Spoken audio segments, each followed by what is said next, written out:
Block 01-4. The moment I pulled that document from the box, my hands began to shake. It was dated 1832, written in faded ink, and the handwriting belonged to Joseph Smith. I had seen his handwriting before in church materials, in museums, in all the official places where such things are carefully preserved and explained. But this was different. This was a version of the first vision I had never seen, never heard of, never been told existed. And as I read it once, then twice, then 3 more times, I felt something inside me begin to crack, something I didn't even know could break. In 30 seconds, everything I thought I knew about my life became a lie. But I'm getting ahead of myself. Let me go back to where it started, just 6 hours before I found that box. 6 hours before my entire world collapsed in a stranger's basement. My name is Marcus Whitfield. I'm 42 years old. I live in Provo, Utah, in a house 3 blocks from the temple where I married my wife Elena 19 years ago. I have 4 children, 2 boys, 2 girls, ranging from 17 down to 9. I served a mission in Argentina when I was 19. I've been a Sunday school teacher, an elders quorum president, a ward clerk, and for the past 3 years, I've served as first counselor in our bishopric. By every measure the church uses to define a successful Latter-day Saint man, I have checked every box. But there's something I've never told anyone. Not Elena. Not my bishop. Not even myself, if I'm being honest. For years, maybe a decade, maybe longer, I have felt empty. Not sad, not angry, not rebellious. Just empty. Like there's a room inside me that everyone says should be filled with light, filled with the Spirit, filled with that burning testimony that faithful members describe in fast and testimony meeting. But when I look into that room, I find nothing. Just silence. Just dust. Just me, standing alone wondering what's wrong with me that I can't feel what everyone else seems to feel so easily. I've never said this out loud. I've never even written it down until now.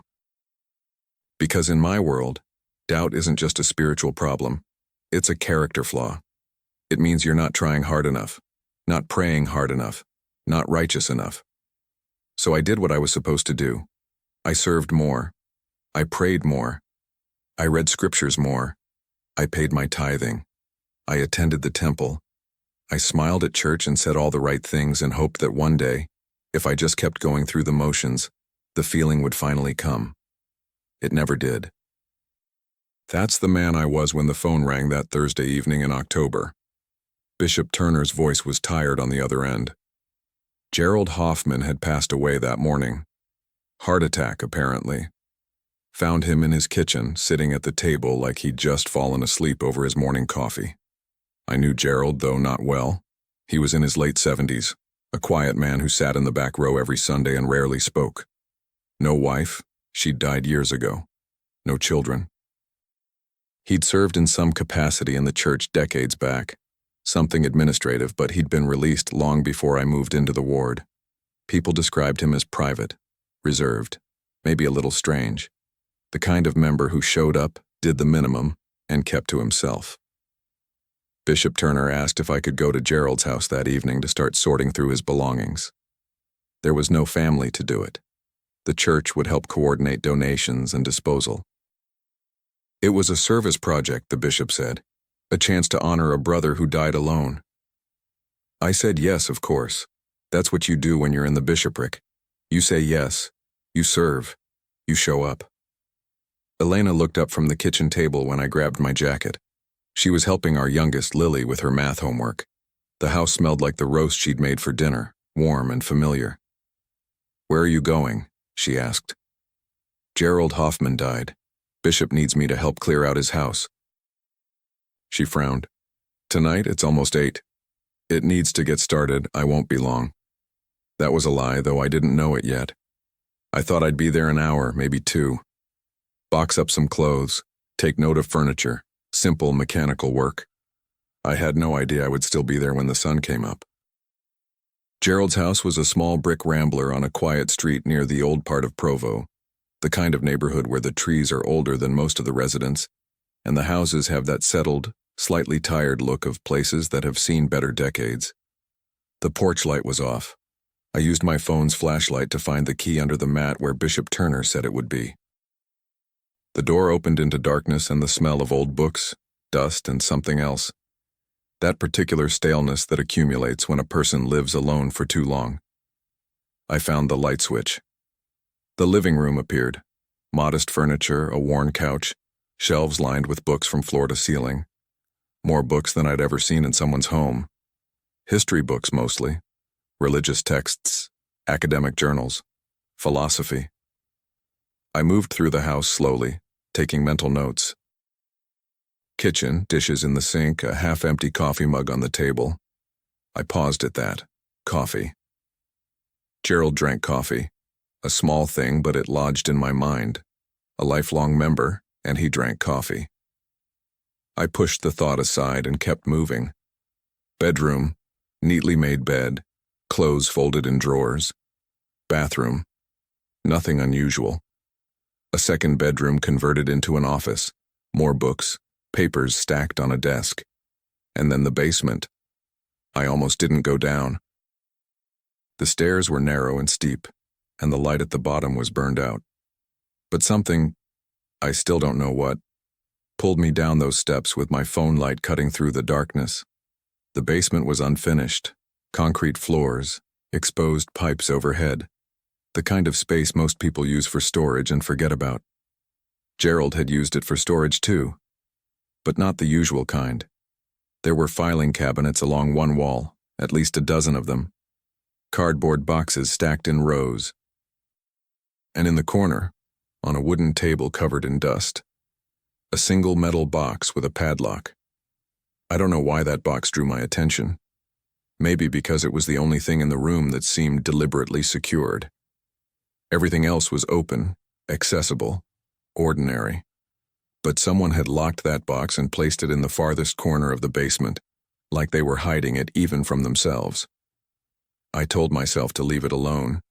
It was probably personal documents, financial records. Nothing that concerned me or the church's cleanup effort. But I didn't leave it alone. I went back upstairs to Gerald's office and searched through his desk drawers. In the bottom drawer, under a stack of old ward directories, I found a small envelope with a key inside. I knew somehow that it was the key to that box.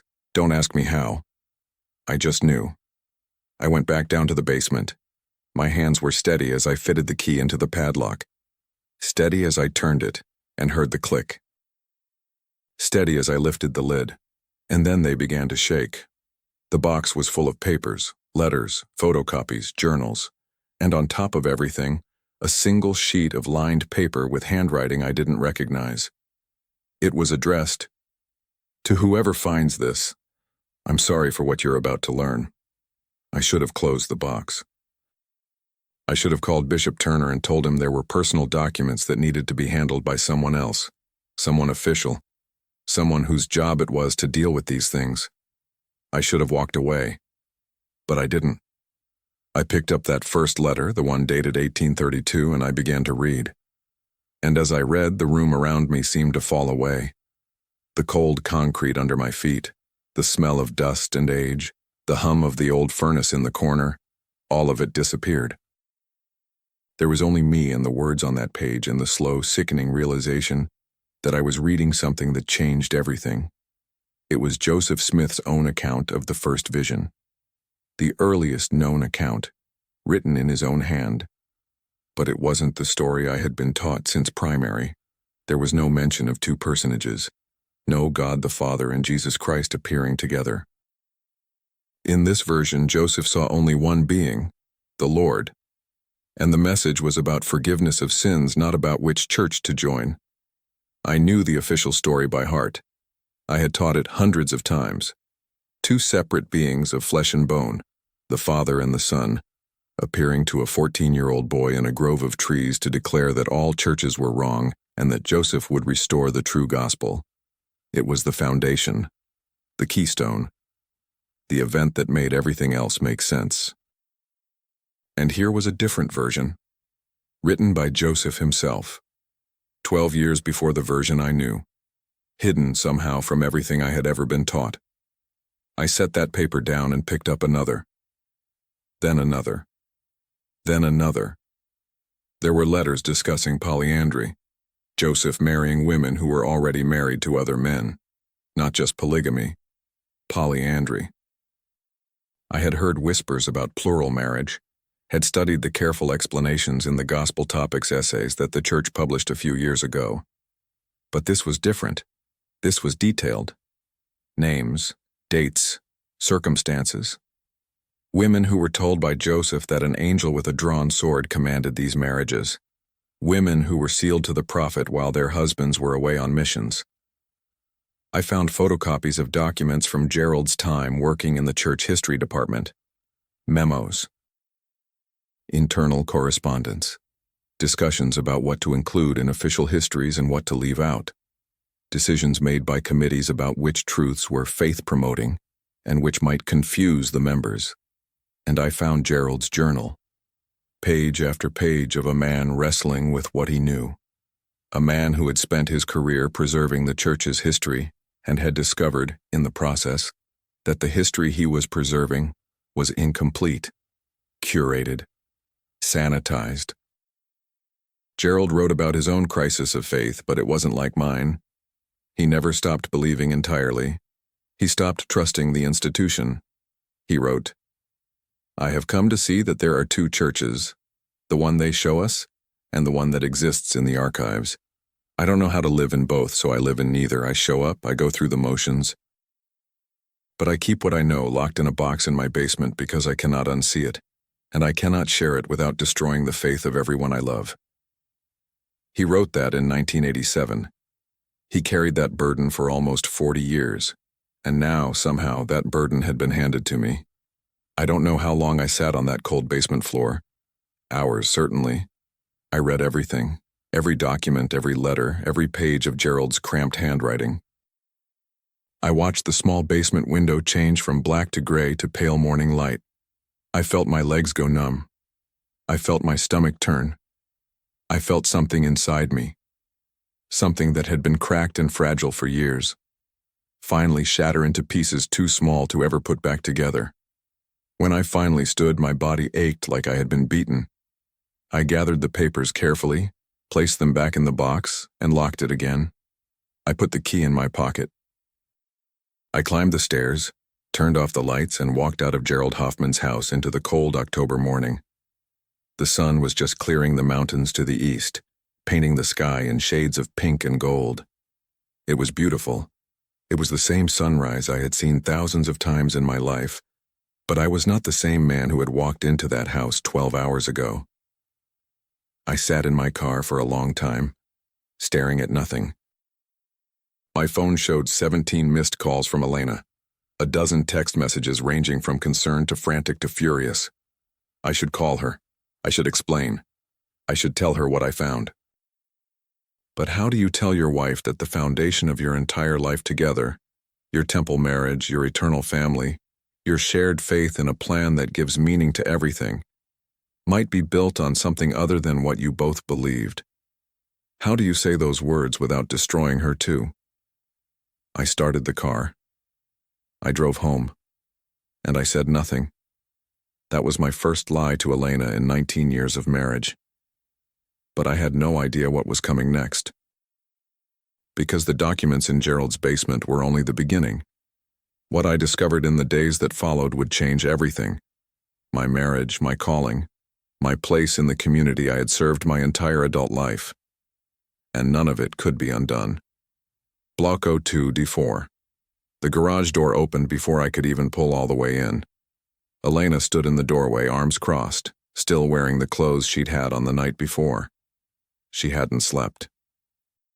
I could see it in her face, the dark circles, the tight line of her mouth, the way she held her body like she was bracing for impact.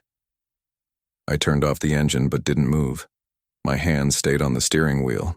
I watched her through the windshield and felt the distance between us, 10 feet of concrete, a lifetime of shared faith, and now this thing I carried inside me that I couldn't name and couldn't share.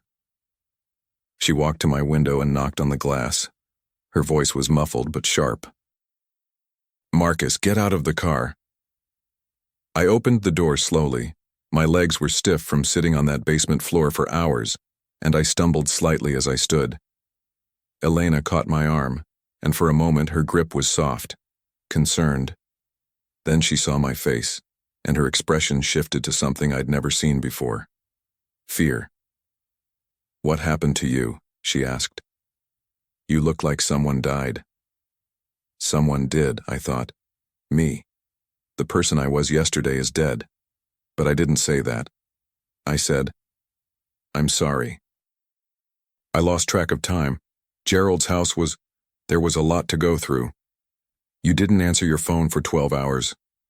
12 hours, Marcus. I called the bishop. I almost called the police." "I'm sorry," I said again. The words felt hollow. Everything felt hollow.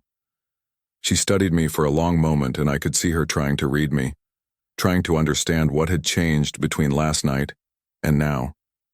Elena has always been perceptive. It's one of the things I love about her. The way she notices the small shifts in people, the things left unsaid. I used to think we had no secrets from each other. I used to think that was what made our marriage work. "You're not telling me something," she said. It wasn't a question. I looked at her. Really looked at her. At the woman I had knelt across the altar from in the Provo temple 19 years ago. Both of us dressed in white. Both of us making promises we believed would extend into eternity. She was 40 now, her dark hair showing the first threads of gray, her face carrying the soft lines that come from years of raising children and serving in the church and building a life brick by brick. She was everything I had, everything I was supposed to want. And I couldn't tell her the truth. "I'm just tired," I said.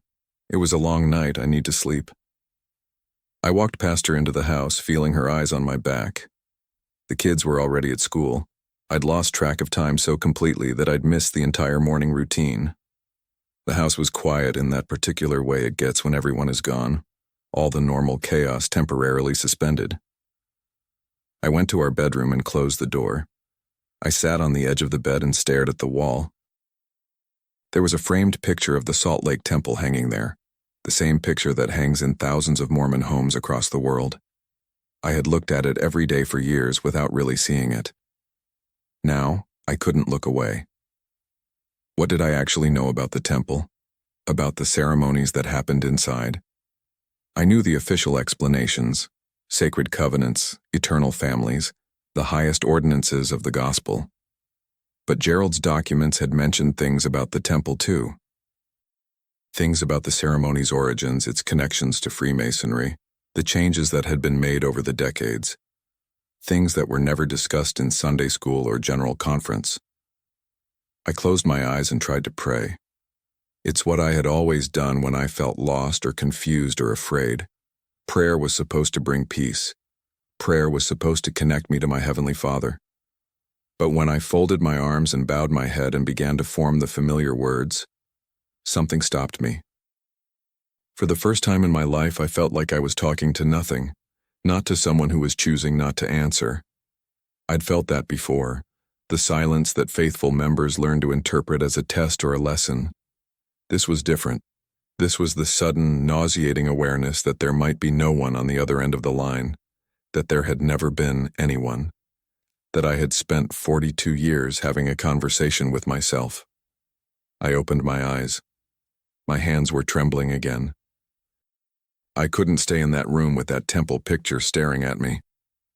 I got up and went to the office, my small space at the back of the house where I handled Bishopric paperwork and prepared lessons and sometimes just sat alone when the noise of family life became too much. I sat at my desk and opened my laptop. My fingers moved without conscious decision, typing words into the search bar that I had never allowed myself to type before. Joseph Smith First Vision Accounts. Book of Abraham Translation Problems. CES Letter. The internet opened like a door I had always known was there but never dared to touch. I found the CES letter first. I'd heard it mentioned in whispered warnings at church, anti-Mormon literature, faith-destroying propaganda, the work of bitter apostates who wanted to tear down what they couldn't understand. I had never read it. I had never needed to. My testimony was strong. My faith was secure. But my testimony wasn't strong anymore. And my faith had already been shattered on the floor of Gerald Hoffman's basement. Reading the CES letter wasn't going to destroy something that was already broken. It might, I told myself, help me understand what I was looking at, help me put the pieces into context, help me find the explanations that would make everything make sense again. I read for hours.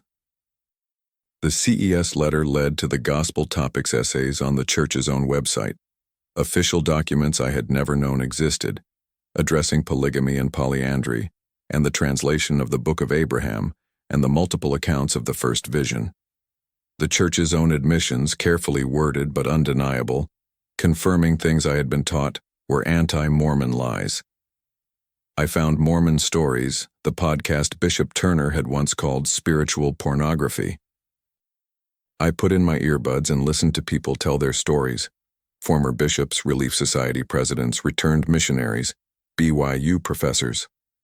People who had believed as deeply as I had. People who had discovered the same things I was discovering and had to rebuild their entire understanding of reality.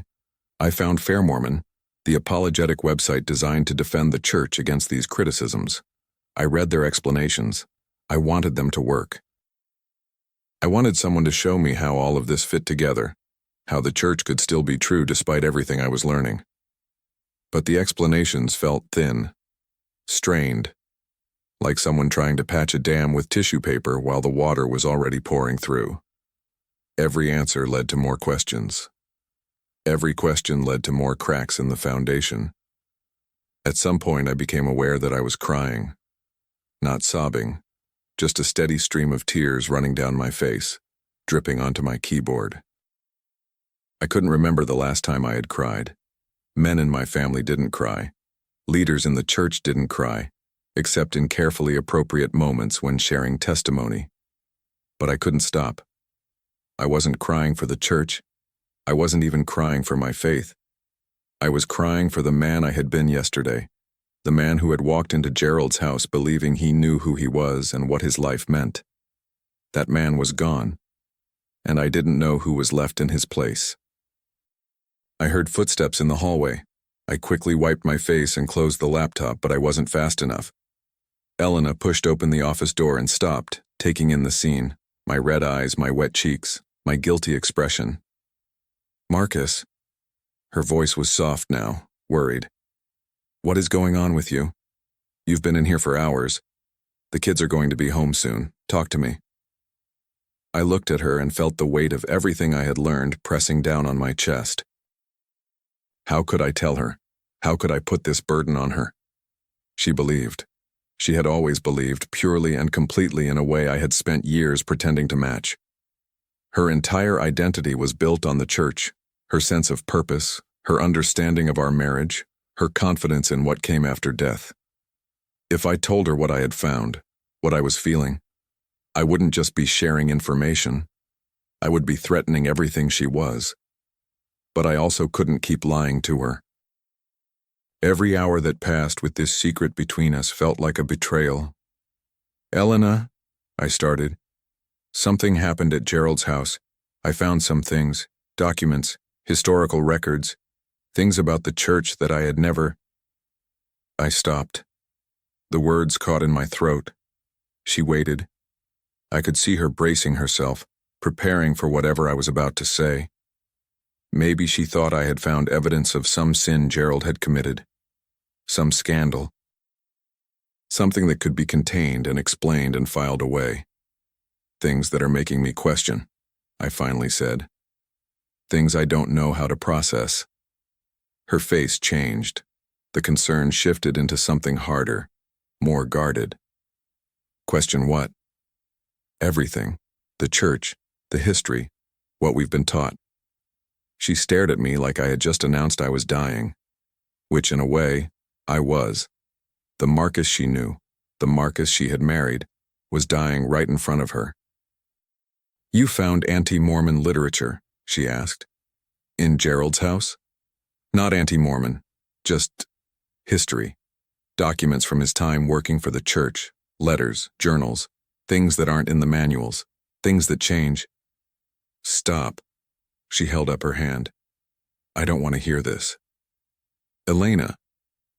No, Marcus, I don't want to know what you read. I don't want those things in my head. Her voice was rising, taking on an edge of panic. You went looking for problems, and you found them. That's how it works.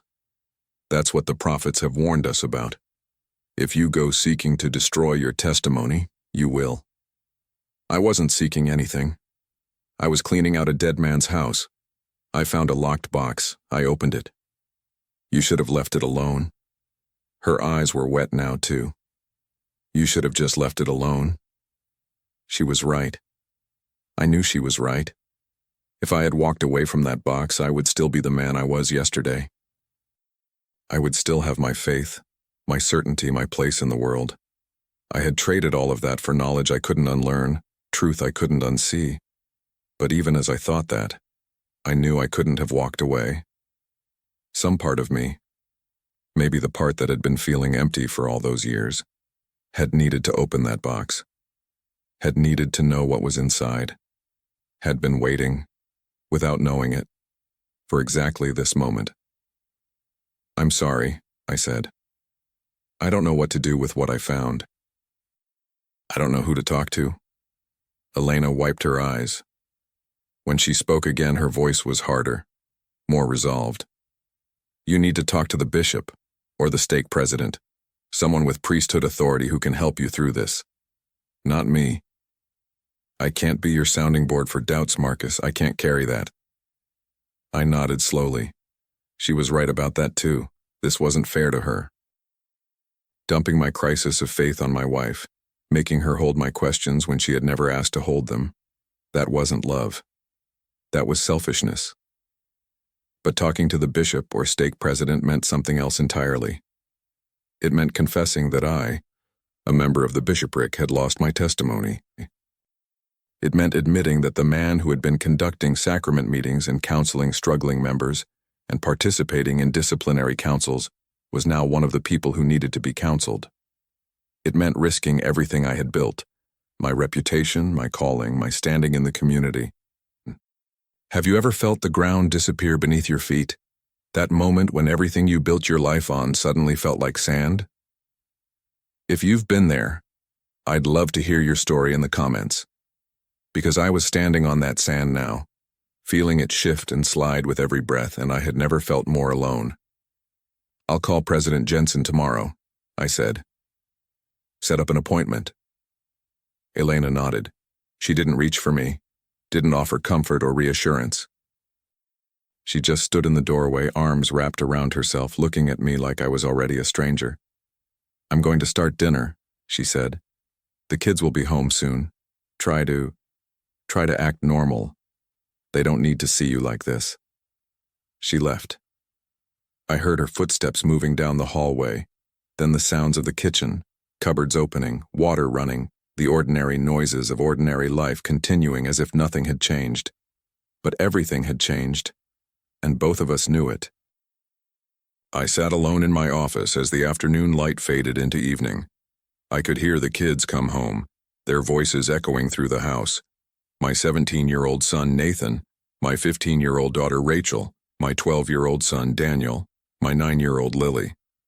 They were laughing about something, the easy laughter of children who have no idea their father's world is falling apart. I thought about what Elena had said. Try to act normal. That's what Gerald had done for 40 years. Shown up. Gone through the motions. Kept the truth locked in a box in his basement. He had died alone in his kitchen, and no one had ever known what he really believed. Was that going to be me? Was I going to spend the next 40 years performing faith I didn't feel, teaching doctrines I didn't believe, smiling at church while my soul slowly suffocated? I closed my eyes and tried one more time to pray, just in case, just to see if anything was there. The silence was absolute. I opened my eyes and looked at my phone. Tomorrow I would call President Jensen. Tomorrow I would sit across from a man who held authority over my standing in the church and tell him that I no longer knew if any of it was true. I had no idea what would happen after that, but I knew one thing for certain. There was no going back. Bloco 3 to 4. Sunday morning arrived like a sentence I couldn't escape. I stood in front of the bathroom mirror adjusting my tie, the dark blue one Elena had given me last Christmas, the one I always wore when I sat on the stand. My face looked the same as it always did. Same jaw, same eyes, same carefully combed hair. But behind that face was a stranger, and I couldn't stop staring at him, wondering how long I could keep pretending he didn't exist. Elena moved through the bedroom behind me, putting on earrings, checking her hair. We had barely spoken since Thursday. The kids had noticed something was wrong. I could see it in the way Nathan watched us at dinner, the way Rachel kept asking if everything was okay. We told them I was tired, stressed from work. Nothing to worry about. Lies. More lies.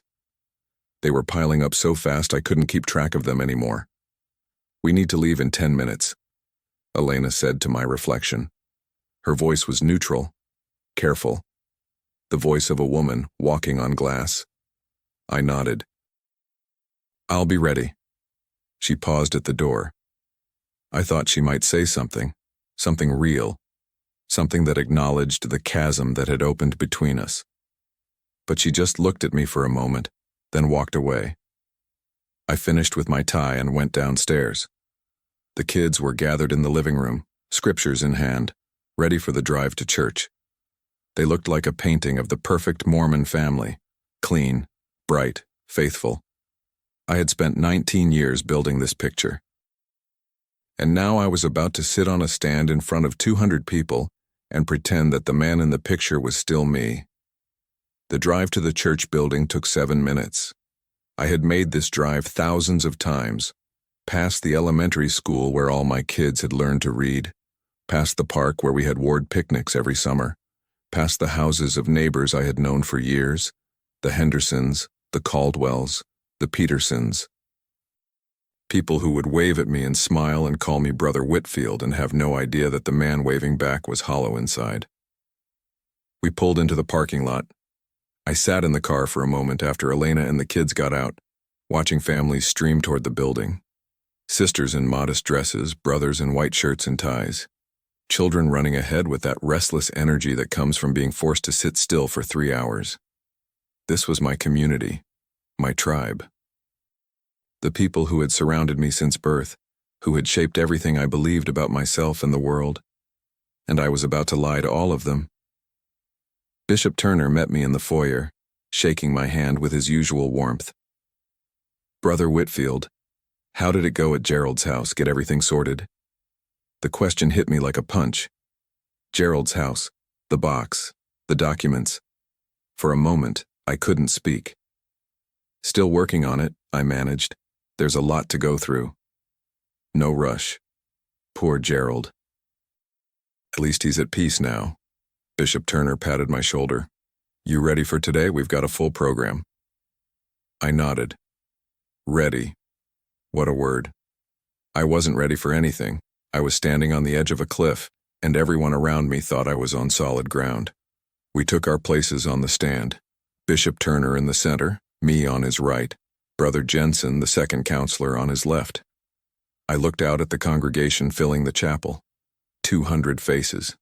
Families settling into pews. Children being shushed. Teenagers slouching in the back. Old Sister Marjorie in her usual spot near the front, the one who had been in this ward longer than anyone could remember. The organ began to play. The meeting was starting. I don't remember the opening hymn. I don't remember the opening prayer. I moved through the first part of the meeting on autopilot, standing when I was supposed to stand, sitting when I was supposed to sit, my mouth forming words that my mind had detached from completely. Then it was time for me to conduct. I walked to the podium and looked out at the congregation. All those faces. All those people who trusted me, who looked to me as a spiritual leader, who believed that the man standing before them had a testimony of the gospel and the authority to help guide their souls toward salvation. "Brothers and sisters," I heard myself say, "welcome to sacrament meeting." The words came out smoothly, practiced. I had said them hundreds of times. I announced the opening hymn, the invocation, the ward business. I introduced the speakers, a young woman giving her first talk, a returned missionary sharing his conversion story, a high counselor visiting from the stake. I sat back down and watched the young woman approach the podium. She was maybe 16, nervous, clutching her notes with trembling hands. She talked about faith, about how she had always known the church was true, ever since she was a little girl. About how the Holy Ghost had testified to her heart during a girls' camp testimony meeting, and she had never doubted since. I listened to her words and felt something twist inside me. She was so young, so certain. She had no idea that the simple, beautiful story she had been taught, the story I had helped teach her, was just one version of a much more complicated truth. She had no idea that the man sitting on the stand behind her, nodding along with her testimony, was fighting the urge to stand up and tell her that everything was more complicated than she knew. But I didn't stand up.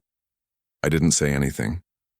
I just sat there, performing faith while something inside me died a little more with every passing minute.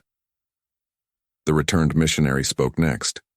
His story was powerful, a life of addiction and despair, transformed by the gospel. He wept as he talked about the atonement, about how Jesus Christ had lifted him from the depths and given him a reason to live. The congregation wept with him. Even I felt my eyes sting, though I couldn't tell anymore if it was the Spirit or just the raw human emotion of watching someone share their pain. Did his story require the church to be historically accurate? Did his transformation depend on Joseph Smith being exactly who the official narrative said he was? Or was there something real in his experience that existed independent of all the things I had learned in Gerald's basement? I didn't know. I didn't know anything anymore. The high counselor finished the meeting with a talk about obedience, about following the prophets without question, about the dangers of pride and intellectualism, of thinking we know better than God's chosen servants. He quoted Boyd K. Packer, "Some things that are true are not very useful." I sat on the stand and felt those words land on me like stones. Some things that are true are not very useful. Was that the answer? Was I supposed to take everything I had learned, the multiple first vision accounts, the polyandry, the Book of Abraham problems, the carefully managed history, and file it away as not useful?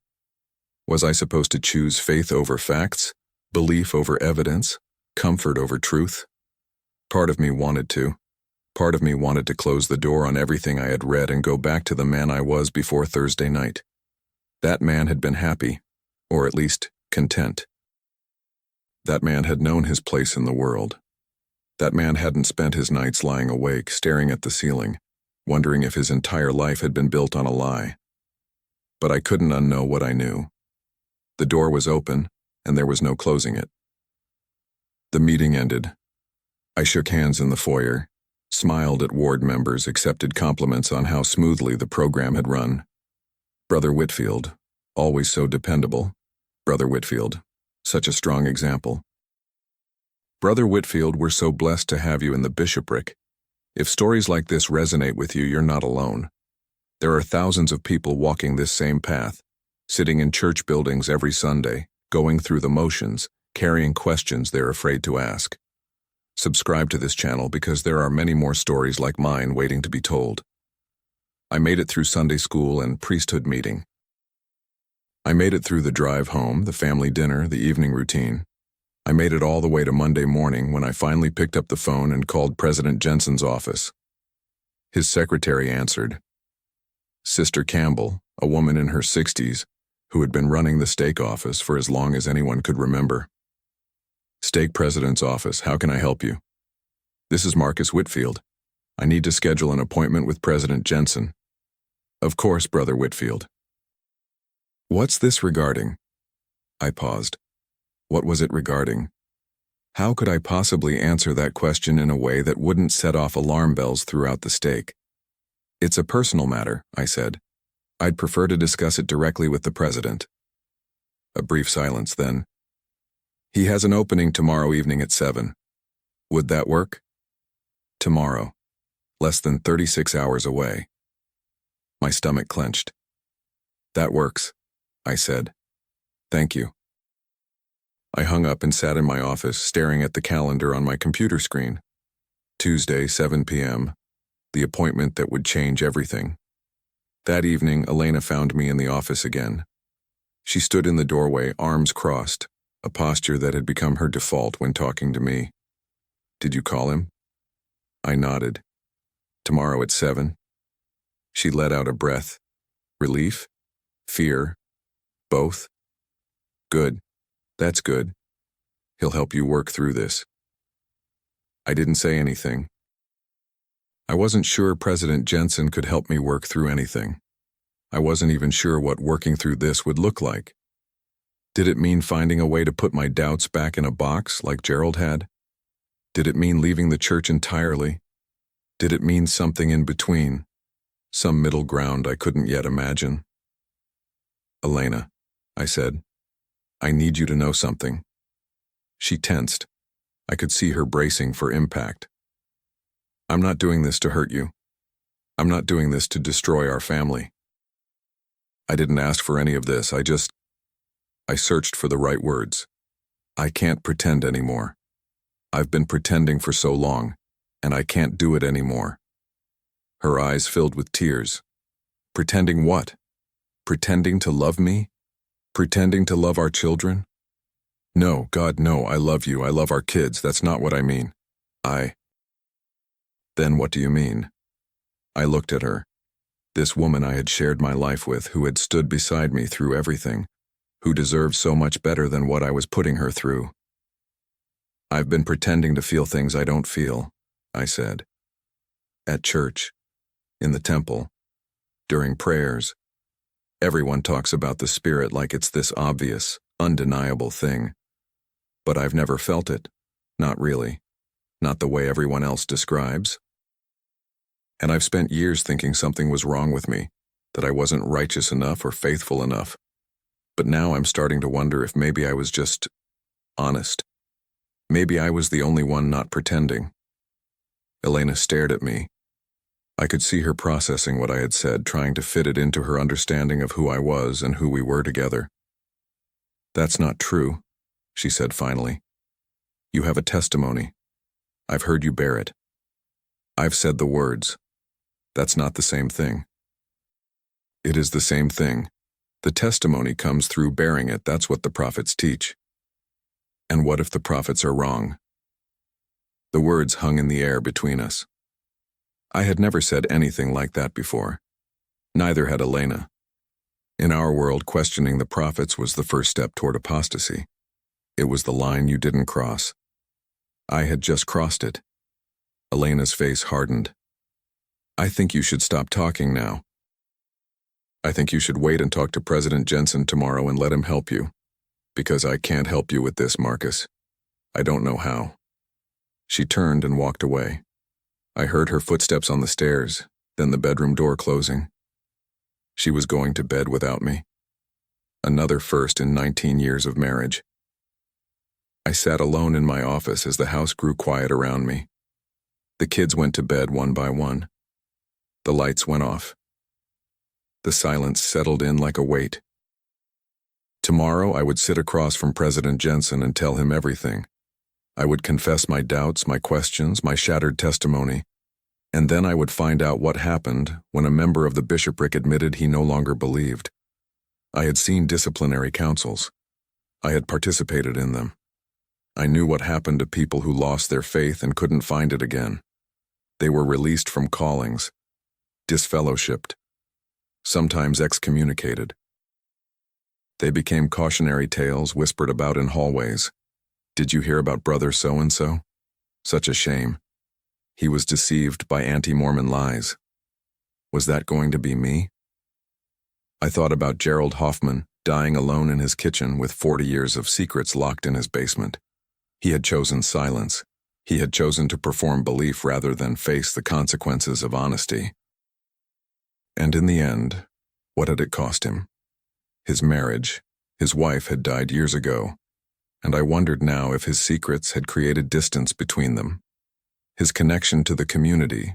He had become a ghost, present, but not really there. His sense of himself. What does it do to a person spending decades living a lie? I didn't want that. I didn't want to become Gerald, but I also didn't want to lose everything. My wife, my family, my place in the only community I had ever known. Tuesday evening arrived faster than I was ready for. I drove to the stake center alone. Elena had offered to come, but I told her I needed to do this myself. The truth was, I didn't want her there. I didn't want her to hear what I was going to say. I didn't want to see her face when I said it. The stake center parking lot was nearly empty, just a few cars belonging to people with evening meetings or temple recommend interviews. I parked near the back and sat for a moment, gathering myself. Then I walked inside. The building smelled like every church building I had ever been in. That particular mix of cleaning products and old hymnals and something else, something indefinable that I had always associated with the presence of the Spirit. Now I wondered if it was just the smell of carpet cleaner. I found my way to President Jensen's office. Sister Campbell was gone for the evening. The door was open. President Jensen sat behind his desk, a man of 60 with silver hair and kind eyes. He had been stake president for 4 years, and I had always respected him. He wasn't harsh or rigid like some leaders I had known. He was gentle, thoughtful, the kind of man you could imagine actually listening. He stood when he saw me. "Brother Whitfield, come in, close the door." I stepped inside and closed the door behind me. The office was small, functional, a desk, 2 chairs, bookshelves lined with scriptures and conference talks. A picture of Jesus Christ hung on the wall, the familiar image of the Savior in a red robe, looking out with compassionate eyes. "Please, sit down." President Jensen gestured to the chair across from his desk. "What can I do for you today?" I sat. My hands were trembling again. I folded them in my lap to hide it. "President," I began. I don't know how to say this, so I'm just going to say it. I'm having serious doubts about the church, about my testimony, about everything. President Jensen's expression didn't change. He just nodded slowly, as if I had told him something entirely expected. "Tell me more," he said. So I told him. Everything. Gerald's house, the box, the documents, the first vision accounts, the polyandry, the CES letter, the hours I had spent reading things I had always been told not to read. The collapse of something I had thought was unshakable. He listened without interrupting.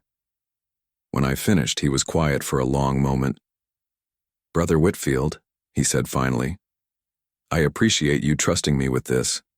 I know it wasn't easy to come here today." I nodded. My throat was tight. "Can I ask you something?" "Of course." "What are you hoping for? From this conversation? From me? What do you want?" I hadn't expected that question. I thought for a moment, searching for an honest answer. "I don't know," I admitted. "I guess I was hoping you could help me make sense of it. Help me find a way to believe again." President Jensen leaned back in his chair. "I wish I could give you that. I really do. But faith isn't something I can hand you across a desk. It's something each person has to find for themselves. What if I can't find it anymore? What if it's just gone?" He studied me with those kind eyes. "Then you'll have to decide what kind of life you want to live. But I want you to understand something, Marcus. These questions you're asking, they're not new. People have been asking them for as long as the church has existed. And there are answers.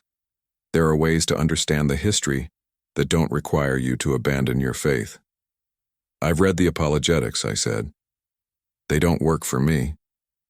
They don't work for you yet, but these things take time. You've had, what, a week? You've spent 42 years building a testimony and you expect to process all of this in a week?" I didn't answer. He had a point. Maybe I was rushing to conclusions. Maybe I needed more time.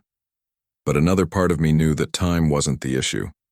The issue was that I had seen behind the curtain, and no amount of time was going to make me unsee it. Can I give you some counsel? President Jensen asked. Please, put away the materials you've been reading. All of it. The CES letter, the podcasts, all of it. Give yourself a break from the questions. Focus on the basics. Prayer, scripture study, service. Come back to the simple things that build faith. And give the Spirit time to work. I looked at him. He was sincere. He genuinely believed what he was saying. And if that doesn't work? I asked. If I do all that, and I still don't believe? His expression shifted slightly, a shadow of something harder beneath the kindness. Then you'll have to decide what you want your life to look like. But I'll tell you this, Brother Whitfield, I've seen many people go through what you're going through. The ones who choose to walk away, they almost always regret it. They lose their families. They lose their purpose. They spend years wandering, looking for something to fill the hole that the gospel used to fill. Is that what you want? I felt the weight of his words, the implicit threat beneath the gentle delivery. Stay, or lose everything. I don't want to lose my family, I said quietly. Then fight for your faith. Fight for your marriage. Don't let a box of old documents destroy everything you've built. I walked out of that office 30 minutes later, feeling more lost than when I'd walked in. President Jensen had been kind. He had listened. But he hadn't helped. Not really. He had just told me to put my doubts back in their box and pretend they didn't exist. Just like Gerald. I sat in my car in the parking lot as the sun set behind the mountains. The sky turned orange, then purple, then dark. I didn't start the engine. I just sat there, thinking about everything President Jensen had said. Fight for your faith. But what if there was nothing left to fight for? What if the faith I had thought I had was never really faith at all, just habit, just cultural conditioning, just the fear of being different? Don't let a box of old documents destroy everything you've built.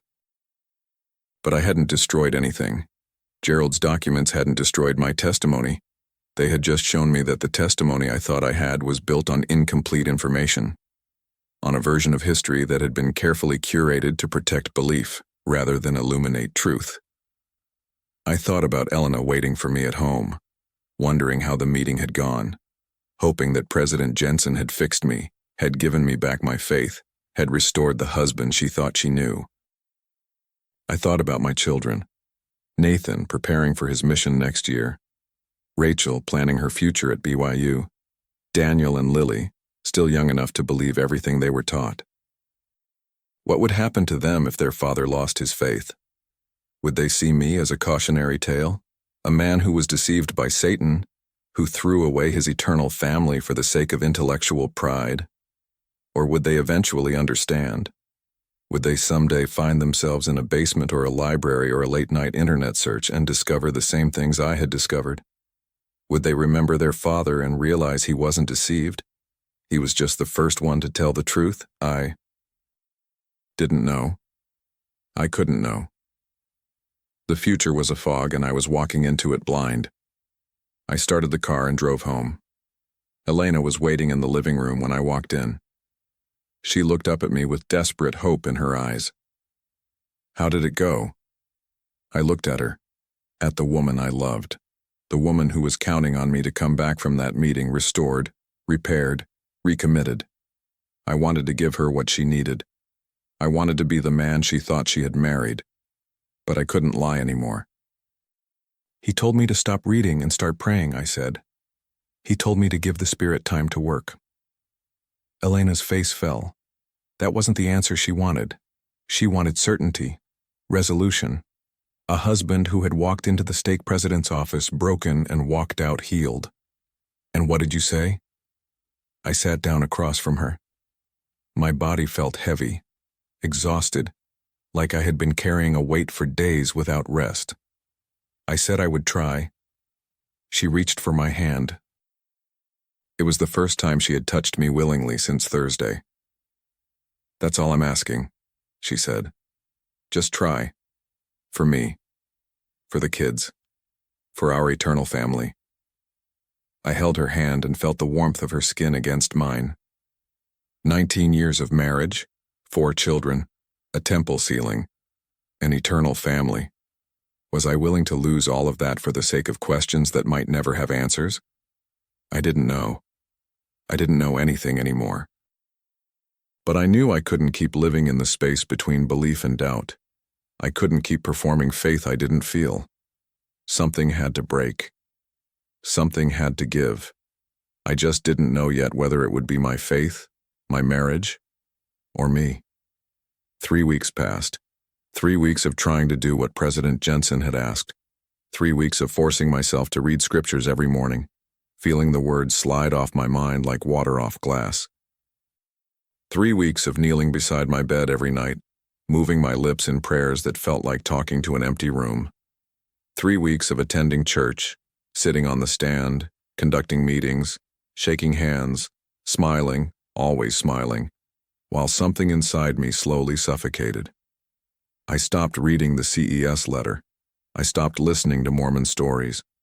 I closed all the browser tabs, deleted my search history, tried to starve the doubts by refusing to feed them. President Jensen said the Spirit needed time to work. I was giving it time, but the Spirit never came. What came instead was a growing awareness of how much of my life had been built on performance. Every prayer I had ever offered in public, performance. Every testimony I had ever borne, performance. Every time I had told a struggling ward member to just have faith, performance. I had been acting the part of a believing Mormon for so long that I had forgotten there was supposed to be something real underneath the acting. Maybe there never was. Elena watched me carefully during those 3 weeks. She didn't ask about my faith directly. That topic had become too dangerous, too likely to crack open the fragile peace we had constructed. Instead, she asked about my day, about work, about the kids, safe topics, surface topics. We moved around each other like two people sharing a house but living in different worlds. The kids noticed something was wrong. Nathan, especially. He was 17, old enough to read the tension between his parents, old enough to wonder why his father had become so quiet, so distant. One evening he found me in the backyard, sitting on the porch in the dark, staring at nothing. "Dad, you okay?" I looked up at him, my son, tall and strong with Elena's dark eyes and my stubborn jaw. In less than a year, he would leave for his mission.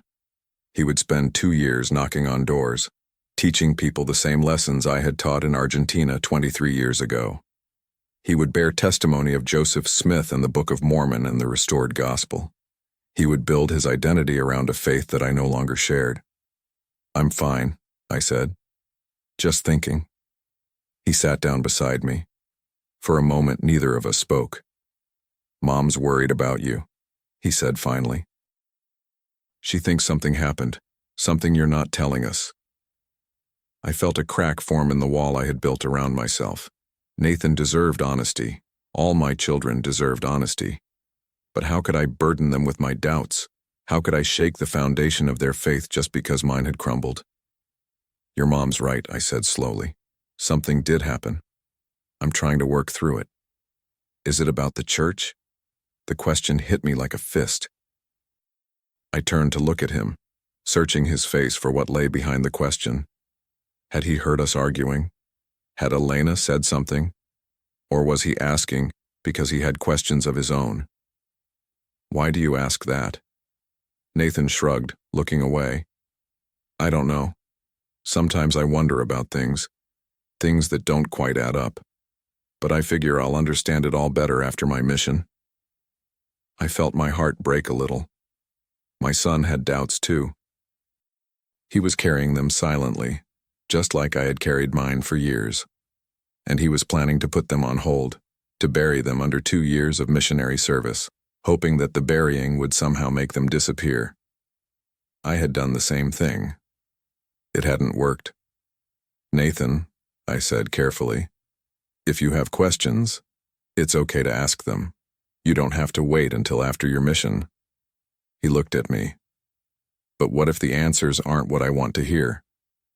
I didn't have a response to that, because I knew exactly what he meant. I had spent my whole life avoiding questions because I was afraid of the answers. And now that I had finally faced them, I understood why. Then at least you'll know the truth, I said, and you can decide what to do with it. Nathan was quiet for a long moment. Then he stood up and put his hand on my shoulder. Whatever you're going through, Dad, I hope you figure it out. He went inside. I stayed on the porch, watching the stars appear one by one in the darkening sky. Somewhere up there, according to everything I had been taught, was a heavenly Father who loved me, who had a plan for me, who was just waiting for me to exercise enough faith to feel his presence again. But the sky looked empty, beautiful, but empty, and I couldn't make myself believe there was anyone looking back. The breaking point came on a Sunday. I was sitting on the stand again, going through the motions again, when a young mother stood up to bear her testimony. She was new to the ward. I didn't even know her name yet. She held a baby in her arms and spoke through tears about how the gospel had saved her life, how she had been lost and alone and the missionaries had found her and brought her to the truth, how she knew, with every fiber of her being, that the church was true. I watched her face as she spoke. The certainty, the peace, the absolute conviction that she had found something real, something worth building her life around. I wanted to feel what she felt. I wanted it so badly that it physically hurt, but I felt nothing. Just the familiar emptiness, the silence where the spirit was supposed to be. And in that moment, something inside me finally gave way. I couldn't do this anymore. I couldn't keep sitting on this stand, pretending to be something I wasn't. I couldn't keep teaching lessons I didn't believe, offering counsel I no longer trusted, representing a church I no longer had faith in. Every Sunday that passed was another layer of lies, another betrayal of everything I thought I stood for. Honesty, integrity, truth. The church had taught me those values, and now those same values were making it impossible for me to stay. After the meeting, I found Bishop Turner in his office. "Bishop, do you have a minute?" He looked up from his desk. "Of course, Brother Whitfield. Come in." I closed the door behind me and sat down across from him. My hands were shaking again, but I didn't try to hide it this time. "I need to be released from the bishopric." Bishop Turner's expression shifted. Concern, confusion. "Released? Marcus, what's going on?" "I've been struggling with my faith. President Jensen knows. I met with him a few weeks ago. I've tried to work through it, but..." I took a breath. "I can't serve in good conscience anymore. It's not fair to you or the ward for me to be up there representing something I'm not sure I believe in." The silence that followed felt like it lasted an hour. Bishop Turner stared at me, processing what I had said. I could see him trying to decide how to respond, with compassion or with correction, with understanding or with alarm. "Marcus," he said finally, "this is serious. Are you sure you want to do this? Once you step down, people will talk. They'll wonder why. It could affect your family, your children." "I know." "And you still want to be released?" I thought about Gerald Hoffman, living a lie for 40 years. I thought about Nathan, carrying his own silent doubts. I thought about Elena, watching me with fear in her eyes, waiting for me to become the man she thought she had married. "I don't want to," I said, "but I have to." Bishop Turner nodded slowly. "I'll need to discuss this with President Jensen. But if this is really what you want, we'll make the arrangements." "Thank you." I stood to leave. At the door, I paused and looked back. "Bishop, I'm sorry." He looked at me with something that might have been pity or might have been disappointment. I couldn't tell anymore. "I'm sorry too, Marcus. I'll be praying for you." I walked out of that office feeling lighter and heavier at the same time. Lighter because I had finally stopped pretending. Heavier because I knew what was coming next. The announcement came 2 weeks later. In sacrament meeting, Bishop Turner stood at the podium and read the standard language. Brother Marcus Whitfield has been released as first counselor in the bishopric. We thank him for his service and dedication. That was it. No explanation, no fanfare, just a sentence, and 20 years of service erased. I sat in the congregation for the first time in 3 years, not on the stand, not in a position of leadership, just another member in the pews watching someone else conduct the meeting. Elena sat beside me, stiff and silent. The kids were scattered around us, Nathan looking straight ahead, Rachel staring at her lap, Daniel and Lily too young to fully understand what was happening. After the meeting, people approached me with careful smiles and vague condolences. We'll miss you on the stand, Brother Whitfield. Thank you for your service. Let us know if there's anything you need. No one asked why. Maybe they assumed it was burnout or health issues or some private family matter. Maybe they suspected the truth but didn't want to know. In Mormon culture, faith crises are contagious. People keep their distance, afraid that doubt might spread. I shook hands and smiled and said thank you, and all the while I felt like I was watching myself from a distance. This was it. This was the beginning of the end of my life as I had known it. That night, Elena and I finally talked. Really talked for the first time since this all began. The kids were in bed. We sat in the living room, the house quiet around us. Elena had been crying. I could see it in her red-rimmed eyes, the way she kept dabbing at her nose with a tissue. "What happens now?" she asked. I didn't have an answer. "I don't know." "Are you going to leave the church completely?" "I don't know." "Are you going to leave us?" The question broke something inside me. I moved to sit beside her, taking her hands in mine. "Elena, I would never leave you. I love you. I love our children. That hasn't changed. That will never change." She looked at me with so much pain in her eyes. "But everything else has changed. You're not the man I married anymore. I'm trying to be a better version of him, a more honest version." "Honest?" She pulled her hands away. "You lied to me for years. All those testimonies you bore, all those lessons you taught, were those all lies too?" I was lying to myself as much as anyone else. I wanted to believe. I tried so hard to believe. I just couldn't. She was quiet for a long moment. When she spoke again, her voice was barely a whisper. "What about our ceiling, our eternal family? If you don't believe anymore, what does that mean for us?" This was the question I had been dreading. The question at the heart of everything. "I don't know what I believe about the afterlife," I said carefully, "but I know what I believe about us, about this life. We've built something real together, Elena. 19 years. 4 children. A partnership. That's not nothing. That matters, regardless of what happens after we die." "It's not enough," she said. "For me, it's not enough. I need to know that we'll be together forever. That's the whole point." And if I can't give you that certainty?"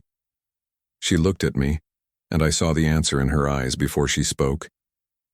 "Then I don't know if I can stay." I felt the ground shift beneath me. My marriage, the one thing I thought was solid, the one thing I thought would survive all of this, was crumbling too.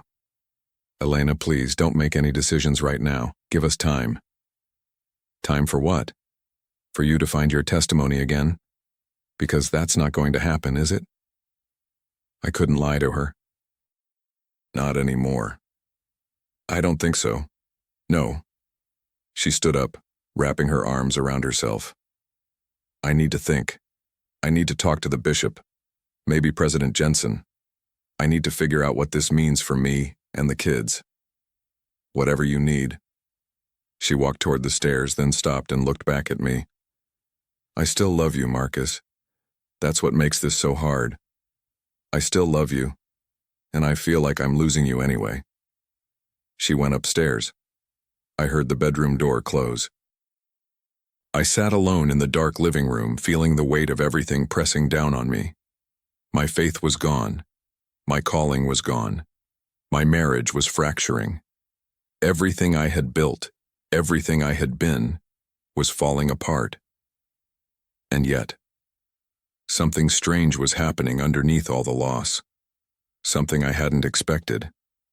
I felt free, not happy, not at peace, but free, in a way I had never felt before. Free from the constant pressure to perform belief I didn't have.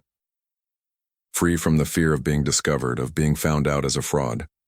Free from the exhausting effort of maintaining a testimony that had never really been mine. For the first time in 42 years, I was being honest. With myself. With Elena. With the world. And even though that honesty was costing me everything, it felt like the first true thing I had done in my entire life. The months that followed were the hardest of my life. Elena and I started marriage counseling, not with a church counselor, but with a secular therapist in Salt Lake City. Someone who could help us navigate the wreckage without an agenda, without the assumption that the only solution was for me to find my testimony again. It was slow work, painful work. We had to learn how to talk to each other again, how to understand each other's perspectives without trying to change them. Elena had to grieve the future she had imagined, the eternal family, the certainty of forever. I had to make space for her grief without becoming defensive about my own journey. Some days it felt like we were making progress. Other days it felt like we were just two strangers sharing a house, going through the motions of a marriage that had lost its foundation. If this story moved you and you'd like to support more content like this, there's a link in the description and pinned comment where you can buy me a coffee. Every contribution helps keep these stories alive. Nathan postponed his mission. He came to me one evening about 2 months after my release and told me he needed more time.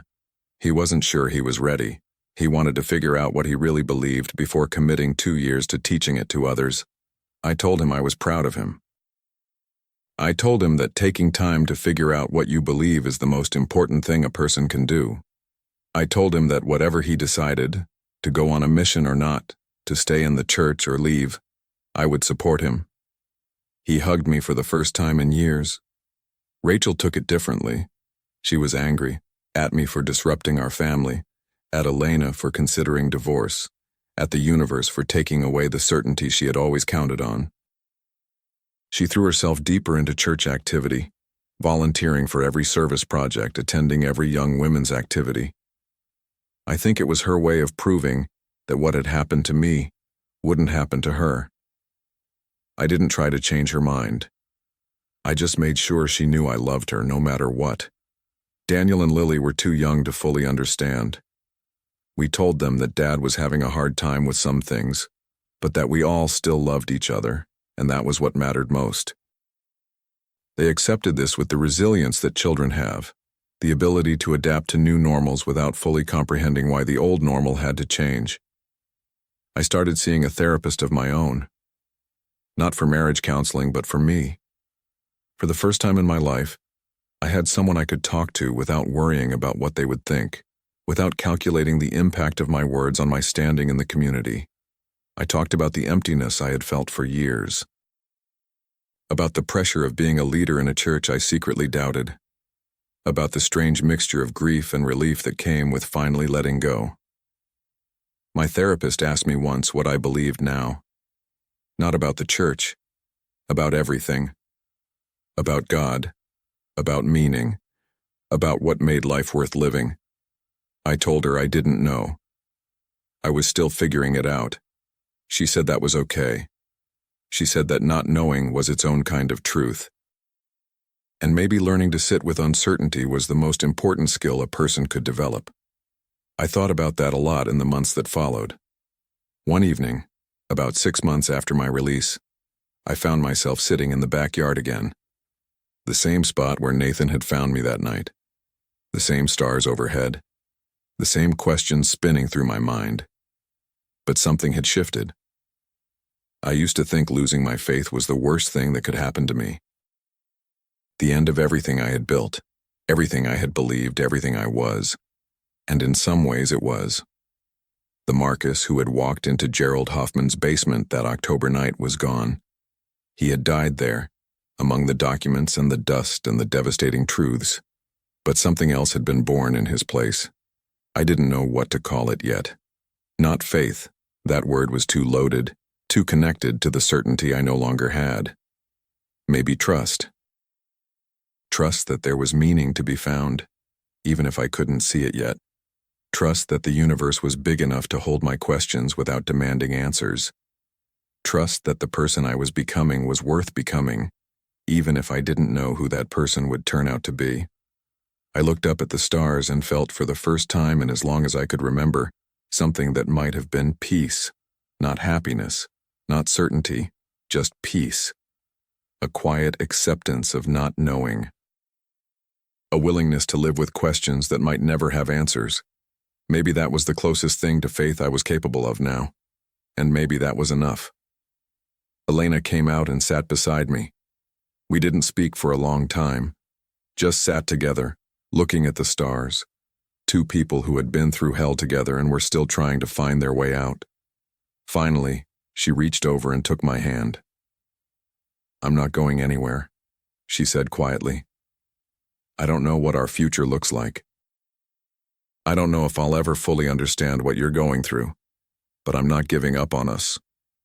I squeezed her hand, feeling tears prick at my eyes. Neither am I. We sat there together as the night deepened around us. The future was still uncertain, the questions were still unanswered. But we were still here, still holding on, and maybe that was its own kind of miracle. I want to ask you something. If you've ever stood at a crossroads like mine, between the life you were handed and the life you might choose, what helped you take that first step? Or maybe you're standing there right now, afraid to move in any direction. Either way, I'd love to hear from you in the comments, because here's what I've learned after everything. The moment my testimony broke, I thought it was the end. I thought I was losing myself, losing everything that made me who I was. But I was wrong. What I was losing was a version of myself that had never really been true, a performance, a mask, a man who said what he was supposed to say and felt what he was supposed to feel and never once stopped to ask if any of it was real. The real Marcus. The one I'm still discovering, still learning to be. He's messier than the old version, more uncertain, more afraid. But he's also more honest, more authentic, more alive. I don't know if there's a God. I don't know if Joseph Smith was a prophet. I don't know if the church is true in the way I was taught to understand that word. Maybe I'll never know. Maybe some questions aren't meant to be answered. But I know this. I'm finally living my own life, instead of the life that was handed to me. I'm finally asking my own questions instead of accepting someone else's answers. I'm finally free, even if that freedom came at a terrible cost. And maybe that's what faith really is, in the end. Not certainty, not knowing. Just the courage to keep walking forward, even when you can't see where the path leads. The willingness to hold your questions lightly, to live with mystery, to trust that somehow, some way, it will all make sense in the end. Or maybe it won't. Maybe the universe is random and meaningless and we're all just dust spinning through an infinite void. But even if that's true, even if there's no plan, no purpose, no grand design, I would still choose honesty over comfortable lies. I would still choose the hard truth over the easy fiction.